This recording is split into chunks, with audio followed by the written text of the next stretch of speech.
Plastics are indispensable, inextricable, and ubiquitous in our everyday living, especially for a country that is accustomed to utilizing sachets and tingi, which for the majority is more practical. Consequently, Philippines was the #1 plastic waste contributor in the ocean, and it's evident everywhere.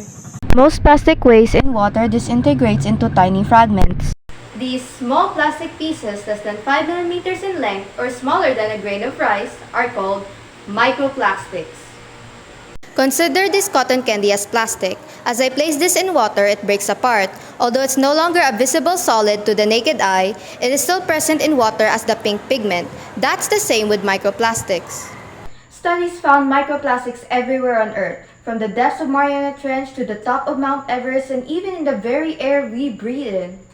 These are supported by the research in Laguna Lake where all water samples contain microplastic. An environmental expert expounded that microplastics get consumed by fish, potentially causing gastrointestinal issues impacting growth and fish production. He added that it also affects the health of people. It might cause allergic reactions, inflammations, or oxidative stress as they are foreign to our body. But sadly, there is no global standard of microplastics on fishes and its effect on humans. A lot is not understood yet, and the world is still studying about it. But of course, we're not gonna wait around. So how do we battle against this tiny, almost unseen enemy? Well, let's deal with the visible root cause. Plastics are polymers, which are made up from small molecules linked up together. That's a lot of plastic to discuss. Let's focus on one. Familiar symbol and scene, right? Polyethylene terephthalate, or PET, the most recycled plastic. Are they safe as water containers for drinking? PET are made from crude oil. It is produced in the reaction of monomers, terephthalic acid and ethylene glycol in the presence of catalysts.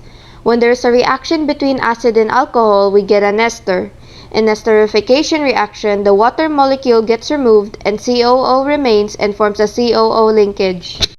Ta-da! Now you have a light, handy, cheap, flexible, and durable plastic, which is estimated to take 450 years to fully break down. And they will not be gone, but just turn into micro and nanoplastics. What really makes PET a health risk are the chemicals added to them, like BPA and phthalates. UV breaks these bonds, releasing microplastic, and heat can leach those chemical pollutants which can contaminate the water. So, no, we must stop this practice. It seems like humanity has created a hero and a villain in one. No one is spared from this alarming and must-address problem. If it starts with us, it can end with us.